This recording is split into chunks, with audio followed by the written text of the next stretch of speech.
जिनको दरबार से कृपा हो जाती है वो आना क्यों नहीं चाहते? पता नहीं माता रानी क्या व्यवस्था है ये। इसमें तो कोई देवियों का भी दोष नहीं है, है? लग रही ज्यादा धन हो जाते हैं कहीं दब जाते हैं उसमें। या उसका उस पर काम हो जाता है। तभी तो मैं कहती हूँ मतलबी मत बनना औरों की तरह, फायदा 10 बार हो जाए लेकिन दरबार नहीं छोड़ना।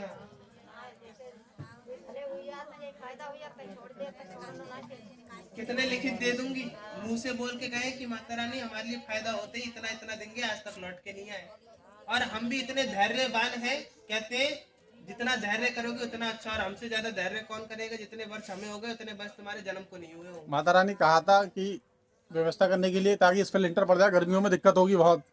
बिल्कुल, बहुत ज्यादा दिक्कत हाँ, होगी। तो लोग बाहर ने आना ही छोड़ दिया जिनसे कहा था,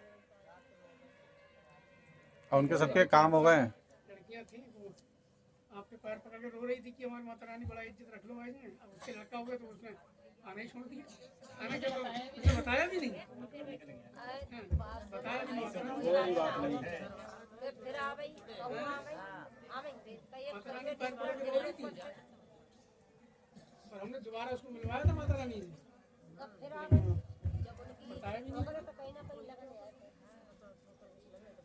ऐसी बात ना करते लगनी गड़बड़ का करो।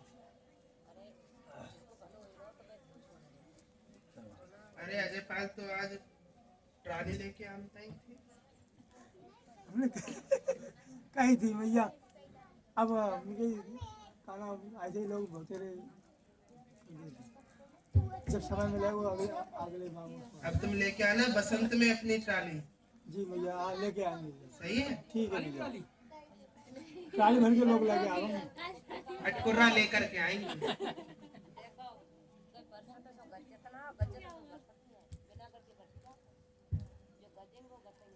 हाँ माता रानी हमारी जगह बैठ के प्रवचन दो। ले आओ, दूसरी शुरू हुई है।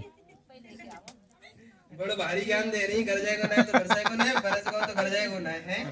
सही कह रही माता रानी। माता रानी सही है, वो मतलब जो करना है कर देंगे। जो बरसते हैं वो गरजते नहीं है, बिल्कुल ठीक बात है, कहावत है वैसे तो। अच्छी बात करी माता रानी कि भाव रखने वाला अलग ही होते हैं। बिल्कुल, ज्यादा गाने वाले इसका मतलब इसके विश्वास में कोई कमी है माता रानी हमें तुम पे बड़े विश्वास है। जय अंदर से खोखल हो जाते हैं, और जो केवल नतमस्तक होते हैं बड़े प्रेम भाव से और देख करके चले जाते, कोई बात नहीं कहते, यानी इसको ज्यादा विश्वास है।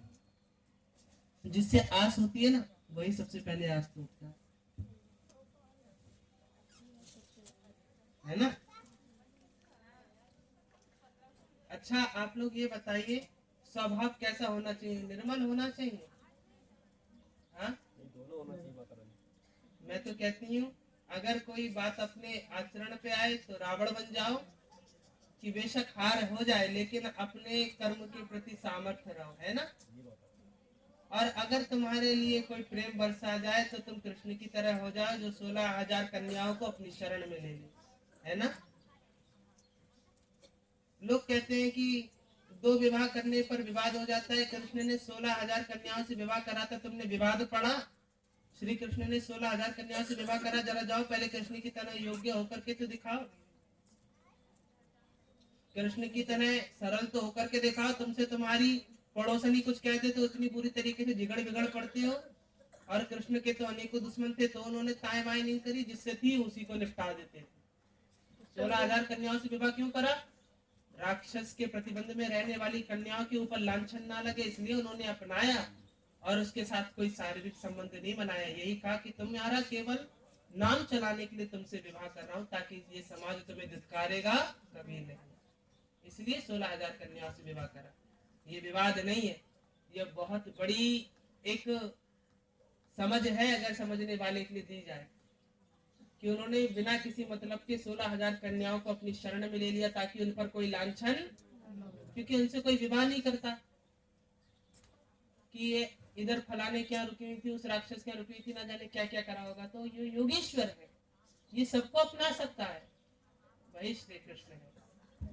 राधा राशेश्वरी की कृपा पाने के बाद भी वो इतना कुछ कर रहे हैं, और सोचो इतना प्रेम करने के बाद भी राधा रानी जल नहीं रही है इस प्रतिक्रिया को देखते। क्यों? क्योंकि उन्हें पता है कि मेरा स्वयंवर कुछ गलत नहीं कर रहा है।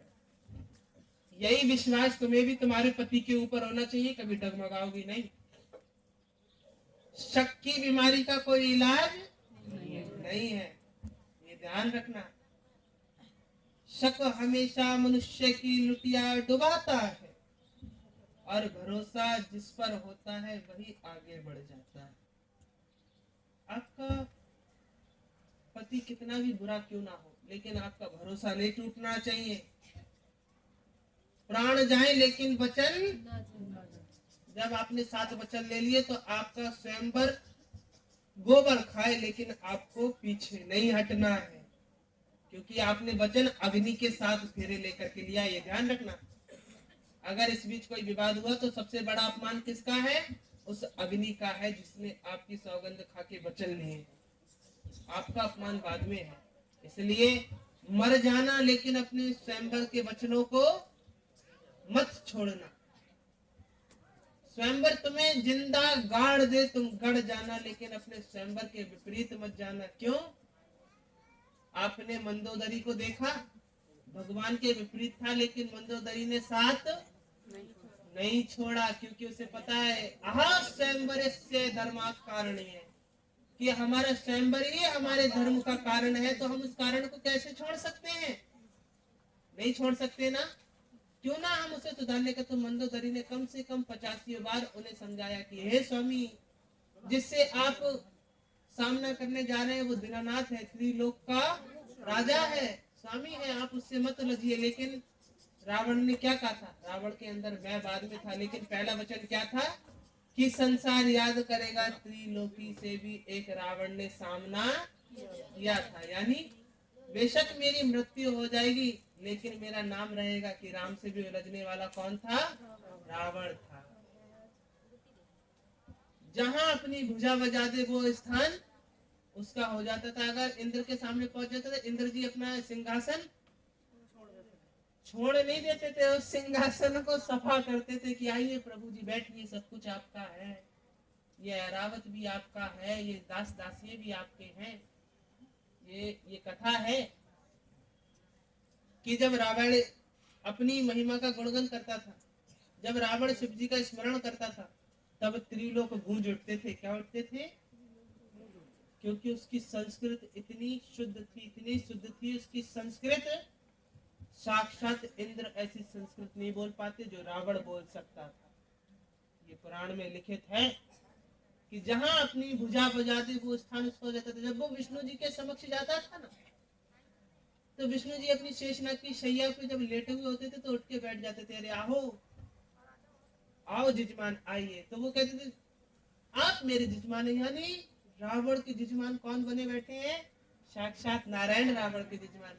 और जब अपने इष्ट से मिलने जाता था शंकर जी से, तो शंकर जी के कैलाश पे नहीं चढ़ता था, कैलाश को उठा के हिलाता था। समझ जाते थे ओ रावण आ गए, उतरो नीचे कैलाश से, दर्शन देने हैं उनको। तो सोचो ऐसा भक्त था जिसके लिए साक्षात परमेश्वर चलकर आ रहे हैं। यही तो कृपा है। भक्त बनो तो रावण की तरह बनना। जैसे बोल वाले वचन वाले मत बनना कि जय हो, हे अम्मा भवानी पूरी कर मनोकामना, 2 बंगला दे 4 भान दे, ऐसी वाली पूजा मत करना। लालच जरूर रखना, लेकिन मन में विश्वास होना भी।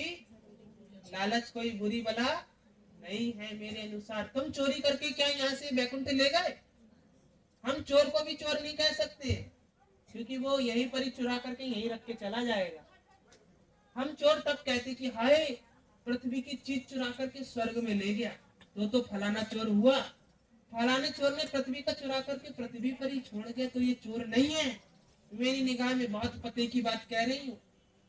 तो अच्छा, तुम्हारा स्वर्ण थाई का जो उस चोर ने स्वर्ण चुराया वो तो इस धरती का था।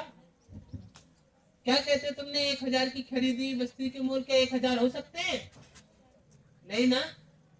जिस परमात्मा का विग्रह 100 रुपए में बिक जाता है, क्या उस परमात्मा के विग्रह की कीमत 100 रुपए होनी चाहिए? नहीं ना।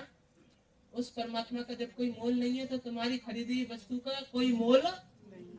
यानी चोर ने चुराई वस्तु का भी कोई निवारण नहीं दिए रखा है। मैं बहुत पते की बात कह रही हूँ, ज्ञान की बात है ये। आपने कहा कि हमारी देही बहुत पीड़ित रहती है, हमारी देही को कोई आराम नहीं हो रहा, बेशक इस देही को आराम मत हो, लेकिन स्थान वैकुंठ में मिलना चाहिए। सही बात है कि तड़प तड़प के मरना स्वीकार है, लेकिन नाम परमात्मा का ही जीवा पर आना चाहिए। इस तन को कितनी बार ठीक कर लोगे? आज ठीक हो जाएगा, कल फिर इसमें समस्या होगी, इसमें समस्या बनी रहे, लेकिन परमात्मा का गुणगान होता रहना चाहिए। ये बात आपको कोई नहीं बताएगा, ये मैं बता रही हूँ। अच्छा एक बात जरा बताइए, बहुत पते की बात है, ये हर देवी पूछती है, लेकिन मैं भी पूछ रही हूँ, और आपको कसम है आपके परिवार की, अगर विश्वास हो तो ये हाथ उठाना। क्या आपको इस दरबार से विश्वास है? आपको आपके परिवार की सौगंध है? कितना विश्वास है? मुंह से बोलिए। बहुत विश्वास माता रानी। कितना विश्वास? अच्छा तो फिर हाँ, कोई सीमा नहीं माता रानी। कोई सीमा नहीं ना। देखिए ये वचन कोई गलत नहीं है, सौगंध देके मैंने आपसे पूछा है, कोई गलत नहीं किया है ना? इसमें मैंने कुछ गलत वचन नहीं कहे, कुछ गलत पूछ नहीं लिया, सच पूछा है। तो दोनों हाथ उठा के कहिए, बोल साचे दरबार की जय।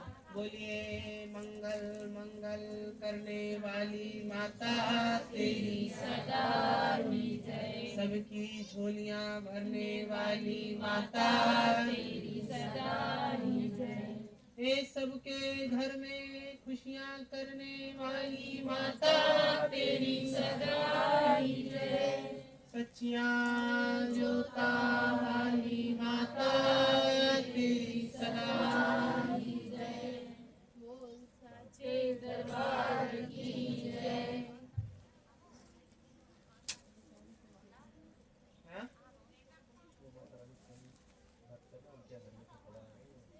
अच्छा चले जाओ।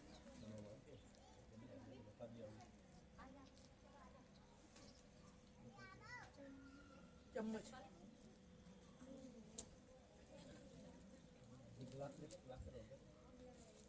कि भजन सुना है आपने?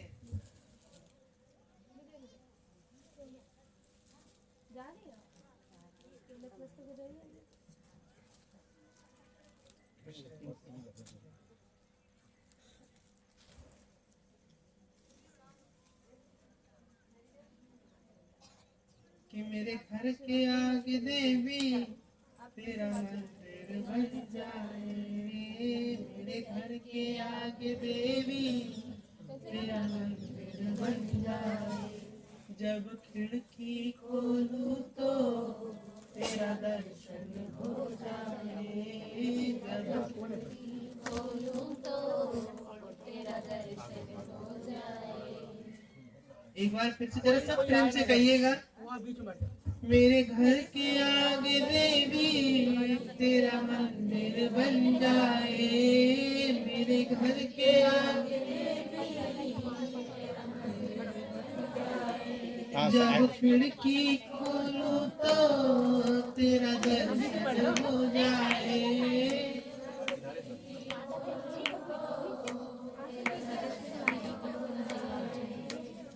जरा निकालो इसमें से जल्दी। इसके बाद जब भूल भई तन पे तेरी आरती सुनाई दे। जब भूल भई तन पे तब आरती सुनाई दे। अच्छा किस किस की मंशा है? माता रानी ये हमारी सेवादार है निकेश दीदी। तो अच्छा ये अच्छा। राधे जी और कृष्ण जी की मूर्ति लेके आई है अपने गुरु जी के लिए। अरे बहुत वृंदावन सुंदर से लाई है है। माता रानी। वृंदावन गई थी ना पिछली बार। वृंदावन गई थी मातेश्वरी पिछली बार। और ये बोली बाके बिहारी लाल की जय। राधा रानी की जय। बहुत अद्भुत, बहुत अद्भुत। ये रिंकेश चुनरी बहुत सुंदर है मातेश्वरी। इसे इनकी माता विग्रह रानी बहुत सुंदर है, विग्रह बहुत सुंदर। उसकी जय हो, जय हो। सबसे अच्छी बात है माता रानी वृंदावन से आई है। ये हमारे पास ही रखे रहते। हाँ लाओ डालो। रिंकेश बहुत सुंदर तुमने साक्षात परमात्मा का आशीर्वाद यहाँ पे बुला लिया है। ऐसा लग रहा है जैसे वृंदावन की कोई पहल यहाँ चल करके आई है। बोलिए श्री लाडली जी सरकार की जय। बोलिए श्री वाके बिहारी की जय। आप लोग भी दर्शन करो, कितने सुंदर हैं। बोले सच्चे दरबार की जय, माता रानी के प्रेम की जय। और कितनी अच्छी चूनर की कढ़ाई की चुनरी है, बहुत सुंदर, बहुत सुंदर।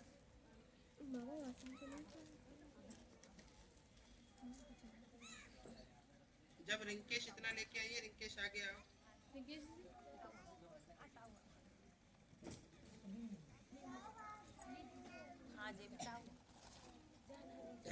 जरा मेरी चूनर लेकर के आओ।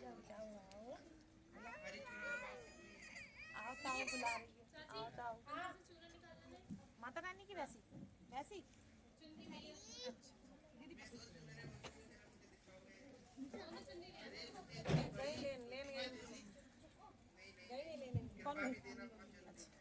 दीदी गई है कौन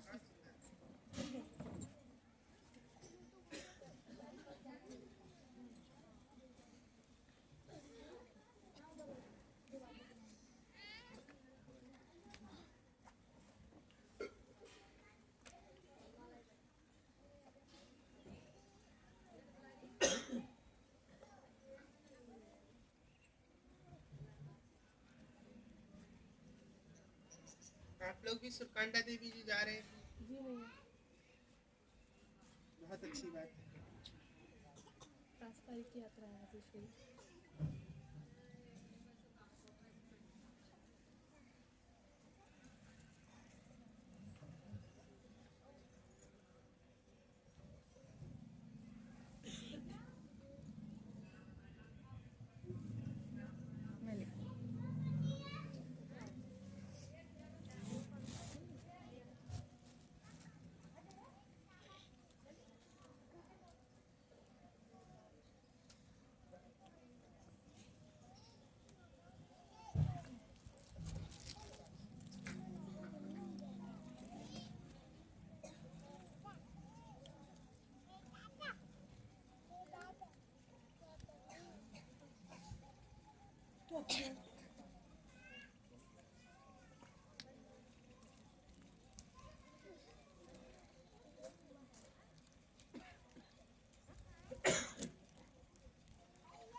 अरे तुम इतनी बड़ी वस्तु लेकर के आई हो, ये चुनरी उसके आगे कुछ भी नहीं।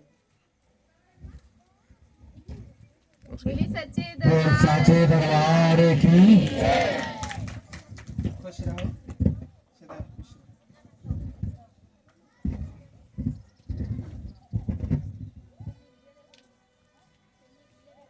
बहुत सुंदर विग्रह है, बहुत अच्छे लग रहे हैं, बहुत ज्यादा प्यारे लग रहे हैं। हमारे दोनों प्रिय प्रीतम जी बहुत प्यारे लग रहे हैं। अच्छा, जब ये इतना आगे बढ़ चुका है, समय 95 हो रहा है और